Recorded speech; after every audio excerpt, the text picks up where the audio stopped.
What's up, guys? We're back for our first day of Elite 8 action here on Saturday, March 30th. The Friday games haven't all finished yet, but we're off to a very good start. We've got NC State plus 6.5. That one came through good as gold. They won that game straight up in a dominant performance. We also cashed Purdue minus 5.5. That was one of our bigger bets of the day, so put that one on the board. It looks like we're going to be making some money tonight. We're still waiting to see what's going to happen with Houston and with Tennessee, but hopefully this is going to be a big winning day for us in the NCAA basketball streets. Let's get things rolling here with a bunch of exciting Saturday games covering the NCAA, but also this short NBA slate. Choke slam that thumbs up button if you like seeing these picks every day and if you made some money on Friday night, and subscribe to the channel if you're new. Things have been great lately, but still over 75% of our viewers aren't subscribed. It's 100% free and will keep you up to date with our picks every single day. These videos are sponsored by StumpTheSpread.com. Click the link in the description to go over there and join our free email list and check out our top confidence plays on all the major sports. We've been absolutely cooking on MLB so far this season. Comment below with all the bets you're considering today. We'll give you the best intel we have on them and respond to absolutely every single comment. Also, give us anything you want to say about my picks.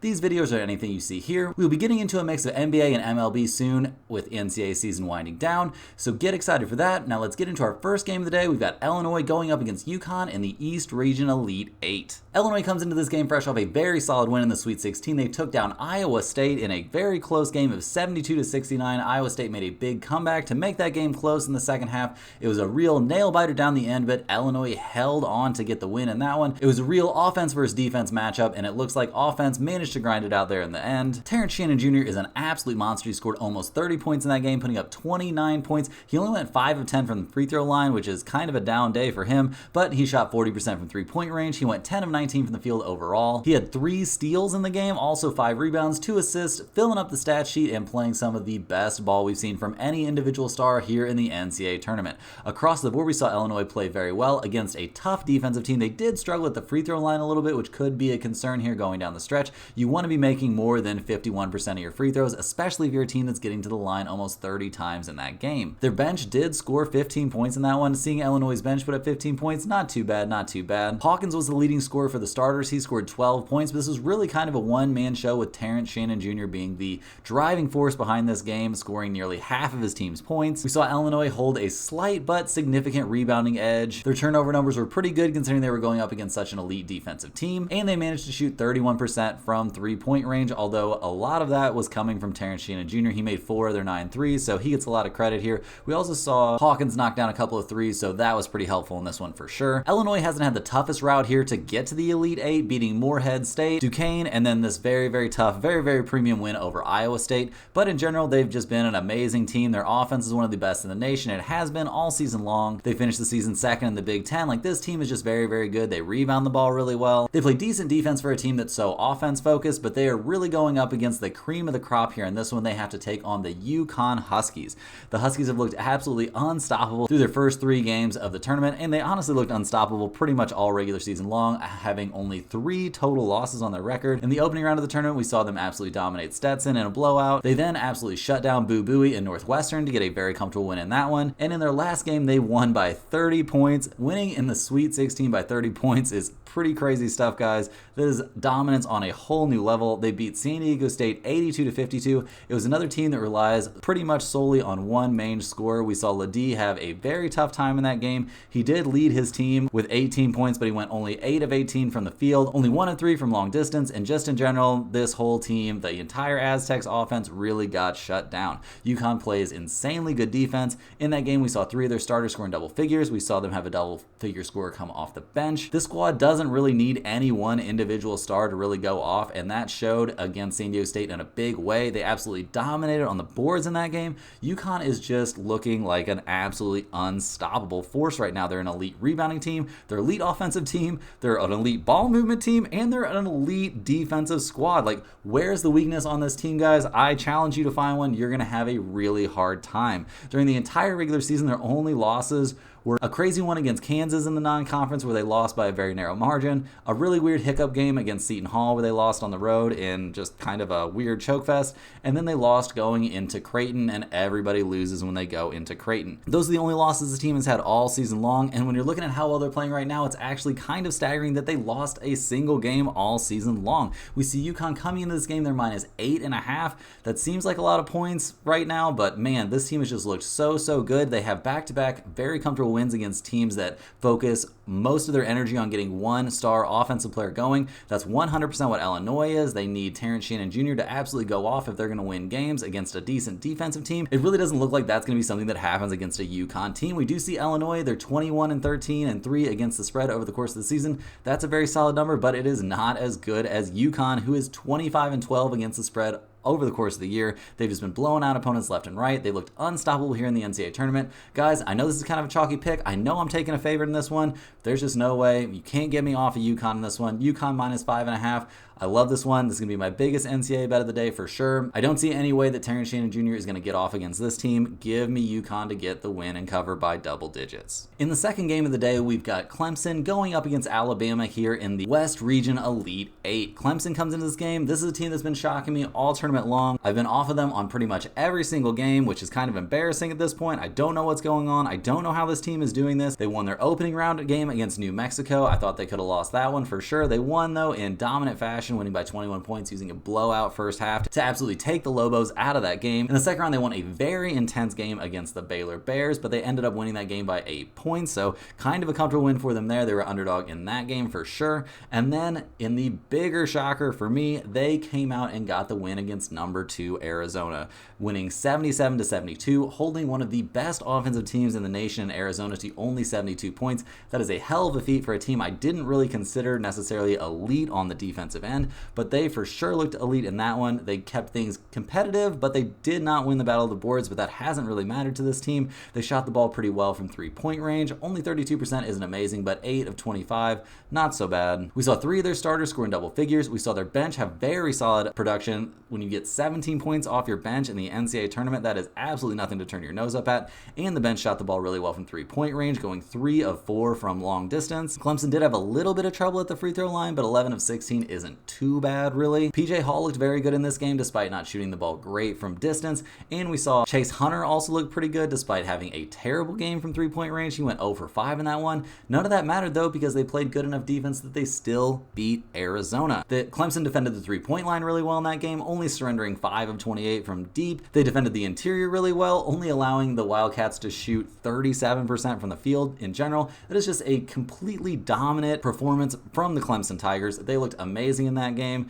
We have been disrespecting this team all tournament long. Is that going to stop in this one? Well, I don't know, guys. They're going up against a very tough opponent, the Alabama Crimson Tide, a team that got a big upset in the last round, taking down the Tar Heels. Alabama has had a relatively easy path so far, and if you watch some of the other NCAA content out there, it's been discussed a lot how reasonable of a path the Crimson Tide have to making a run in this tournament. They took down Charleston in the first round in a huge offensive outburst style of game. In the second round, they played really well and really balanced to take down Grand Canyon, 72-61, a very, very solid performance. You would have thought Alabama would struggle in a slower paced game, but they found a way to win very comfortably. And then they just went out and played this crazy track meet game over UNC and came away with a 2-point win. In that game, we saw Alabama make a big second half comeback. They played great defense there in the second half, somehow just clawed their way back against a North Carolina team that seemed to have a stranglehold on that game. We saw Alabama shoot 42% from long distance. They won this game despite losing on the board. The Crimson Tide did a good job taking care of the ball. We saw 4 starters for Alabama scoring double figures. Their bench was almost a non-factor, scoring only 7 points total. Sears didn't really have to carry the way in this game. Instead, we looked at Grant Nelson putting up a ton of points here. He scored 24 points in this game. He got to the free throw line 13 times. That is a huge number. Is he going to be able to replicate something like that? It's really hard to tell. Clemson has done a pretty good job of defending without fouling, so it's tough to imagine him really having that many trips to the free throw line again, but the guy was just killing it. He was on fire from 3-point range in that game, going 2 for 2 from deep. He had 12 rebounds, 5 blocks in the game. Absolute monster. Guys, I don't have a super high confidence level in this game. It's a really tough one to figure out. I'm finally doing it, guys. We're siding with Clemson. We're taking Clemson plus 3.5 in this one. Hopefully my Clemson jinx is over with and we get the win on this game. I think the Tigers have had a tougher route to get to where they're at right now in the tournament. They're a very good against the spread team, going 20-14-1 against the spread over the course of the season. They're getting points in this game. I think they have all the ingredients to slow down Alabama or kind of run with Alabama if that ends up being the style of play they go with in this game. Give me Clemson and the points in this one. It's not going to be my biggest NCAA bet of the day, but I'm definitely going to be on it. Switching things up a little bit, we're going to hop over to the NBA for their small 3-game slate here on Saturday. We're looking at the Boston Celtics going up against the New Orleans Pelicans. The Boston Celtics are in a pretty embarrassing spot, guys. I'm not going to lie. They've lost back-to-back games, losing both of them to the Atlanta Hawks. There were close games down the stretch with Boston coming up small when it mattered the most. This team is supposed to be the NBA title favorites. They're supposed to be the favorites in the Eastern Conference. They've been dominating the regular season so far, but all of a sudden, things are looking pretty bleak. Coming into this game and that game against the Hawks, this team was healthy. They don't have the excuses of really missing pieces. They just straight up got outplayed is what it felt like, and you're not supposed to be getting outplayed at this point in the season by teams like the Atlanta Hawks that are just going to barely make it into the play-in tournament. In this game, we saw Boston get out-rebounded by the Hawks. That's not supposed to be happening. They're a big, long, tough team, or supposed to be a tough team. They're supposed to be the ones that inflict their will upon their opponents on the boards. We saw Tatum have 13 boards of his own, but nobody else on Boston had double-figure rebounds. Tatum went only 9 of 22 from the field. Porzingis was only 8 of 20 from the field. They just came up small when it mattered the most. Like, Jaylen Brown honestly feels like the player that played the best out of the starters. He was the only one with a positive plus-minus out of the starters. This is just embarrassing, man. They got punked by Dejounte Murray, who shot a staggering 44 field goal attempts and scored 44 points in the game. They didn't have an answer for the Atlanta Hawks. Like, what is going on here? The Hawks only shot 10 free throws in this game, and Boston still lost. They shot 21 free throws. Absolutely insane. Absolute embarrassment from Boston in this one. Are they going to turn things around? I have no idea if they can even turn things around right now. Like, do they just not care since they basically have the #1 seed locked up? Like, this team is a tough one to figure out. They've obviously got the top seed. Maybe they just don't care right now. Maybe they're just like tanking out the end of the season because they don't care and they're just ready to get into the playoffs. But man, I don't know if this is a group that can really flip the switch like that. We've seen other teams do it in the past, but I don't know if Boston is really one of those teams that's capable of something like that. In this game, they're going up against a tough opponent that just took down the Milwaukee Bucks. The Pelicans are playing well. They're relatively healthy right now. Obviously, they don't have Brandon Ingram as he deals with that bone bruise in his knee, but he's going to be coming back, so this team's going to be at full strength once the playoffs come around. In their win over the Bucks, it was a bounce-back win coming off a loss over the Thunder. We saw every single New Orleans starter scoring double figures. We saw Zion have a big night scoring 28 points. We saw CJ McCollum not be very efficient from the field, going only 9 of 24 overall, but he did score 25 points in that game. He got to the free throw line 4 times, made all of his free throw attempts. We saw Valanciunas be very, very good, getting after it on the boards. Trey Murphy didn't have a great shooting night, but he chipped in 15 points. All of the starters really played relatively well. The Pelicans bench looked decent, but not great. They're really lacking a little bit of depth right now with Jose Alvarado out, but he's going to be back, so that shouldn't be too big of an issue for them just in general. The Pelicans need to be winning games right now. They're only a game and a half up on the Mavs, and they're very close to being involved in that whole mess surrounding the play-in and not being in the play-in the Western Conference playoff picture, so they really need to be buckling down here. They could also catch the Clippers and get home court advantage in the first round in that matchup, so that would obviously be a huge deal. The Pelicans have been playing well, winning 7 of their last 10 overall, so they can feel pretty good about that and about the way they've absorbed the Brandon Ingram injury. It's really hard to know how Boston's going to respond in this game. They didn't respond after getting punked by the Hawks once, so are they going to respond here and play well against the Pelicans? That's really hard to know. In this season series, we saw the Celtics get a 6-point win in their only other game of the season, but that was all the way back on January 29th, so we can't really draw any conclusions from that. Looking at the trends in this game, we see that Boston is 18, 17, and 3 against the spread and playing on the road. New Orleans is 25 and 15 against the spread playing at home, so that's pretty interesting. That definitely makes me want to side with New Orleans and the points in this game, which is kind of where I was already leaning. It doesn't seem like Boston really has anybody that can guard Zion Williamson. They are going to snap out of this like skid at some point, you would think, but maybe it won't be yet. That's a tough one to look at. Let's take a glance at the over-under in this game. It's really a mixed bag. We see that overall, Boston is slightly an over team, and they're 52.6% to the over playing at home. New Orleans, on the other hand, is an under team. They're nearly 57% to the under, and they're 54.3% to the under at home. Not going to be on the over-under in this game, guys. Give me New Orleans plus 5.5. It's not going to be one of my bigger bets, but I definitely think they find a way against this Boston team that looks like an absolute disaster right now. Next up, we've got the Memphis Grizzlies going against the Orlando Magic. Memphis comes into this game fresh off of another loss. They've been having a pretty hard time. They did keep that game against the Lakers relatively competitive, eventually losing by 12 points. Memphis obviously isn't a team that's really trying to win games right now. They're having a tough time. They've had all the injuries you could possibly imagine this season. You see Desmond Bane is listed as out for this game with back soreness. You can really tell that this squad, this franchise is trying to tank this season out. They're trying to improve their draft stock all they can, trying to get somebody in there that can help Ja Morant when this squad is back at full strength next season. The Orlando Magic come into this game fresh off of a very tough, very close loss to the LA Clippers. In that game in Orlando, we saw them lose 100-99. 97. Pretty disappointing loss for them. Definitely seemed like they had a chance in this game. They got down early but made something of a comeback. Couldn't really get it done down the stretch at the very end. The under was definitely good in this game, but the problem for Orlando was they really didn't have any sort of answer for Kawhi. He had 29 points, 11 boards, just looked dominant out there. 4 steals, 5 assists, 2 blocks. He was filling up the stat sheet, giving us a little bit of vintage Kawhi. Orlando just seems like they're about one step away. Like, they're just not quite good enough, don't have quite enough to really get over the hump and beat these better teams, but they stayed right there the whole way. Orlando's minus 12 in this one. That seems like a lot of points, but they're going up against a Memphis team that's going to be shorthanded, and we see that Orlando is the second best team in the league, going 24-11 against the spread playing at home. They're 7-6 against the spread on no rest, so that's not terrible either, and they definitely need to be trying to win games right now. This team finds themselves currently battling to stay out of the Eastern Conference play-in tournament, so they definitely want to avoid that, definitely want to keep that higher seed, and they've got a chance to move up into that mix against the Cleveland Cavaliers and the New York Knicks. So we're definitely going to be on Orlando minus 12, at least a little bit in this one. Looking the over-under in this game, it's a very small number. We see it's only 208.5. Memphis is 59.5% to the over when playing on the road this season,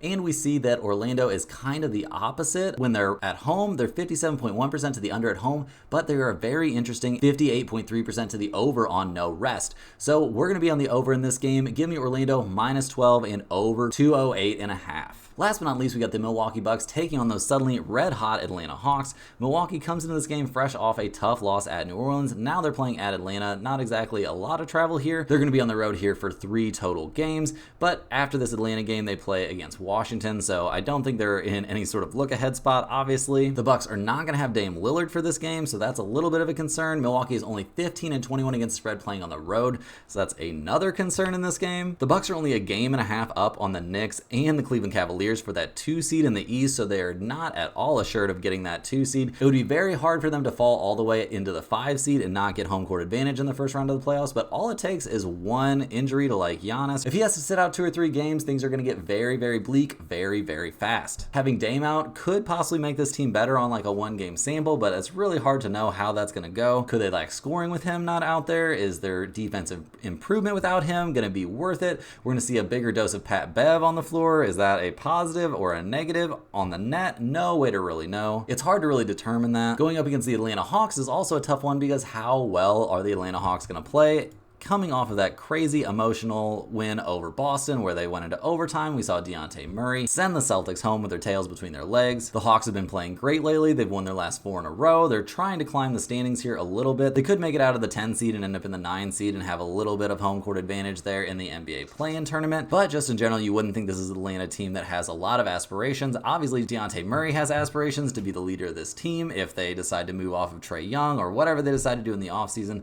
This Atlanta squad is definitely a tough one to figure out. They're extremely dependent on Dejounte Murray. If he has a bad game, there's no way this team can win right now. But do we really see Milwaukee as a team that can shut him down, or do we just see him having an off night in this one? Atlanta's getting 5 points at home in this game. They're not very good against the spread at home, but Milwaukee is also not very good against the spread on the road. Guys, this game I don't have much of a read on. I can't really figure it out. I guess since Milwaukee's going to be a little bit shorthanded, we'll take the Hawks and the points as a small bet in this one. The over-under is also something of an enigma. We see Milwaukee as very much an under team when playing on the road, and we see the Hawks as very much an over team when playing at home. So those kind of cancel each other out. Looking at this total, it's 226.5. That honestly seems like a lot of points to me, but in this matchup, we've seen both of these teams be more offensive focused than defensive focused, but the Bucks defense should be slightly better without Dame in there, so it's really anybody's guess. I'm not going to be on the over-under in this game. Give me just a small taste of Atlanta +5, but this is not going to be one of my meaningful bets of the day. That's all the games we have for today, guys. Hit that like button for good luck on all your bets, and subscribe if you're new. Let me know in the comments any questions you have on today's slate. Thanks for watching. You can click the link in the description to check out stumpthespread.com, and we will see you guys tomorrow for more sports betting action.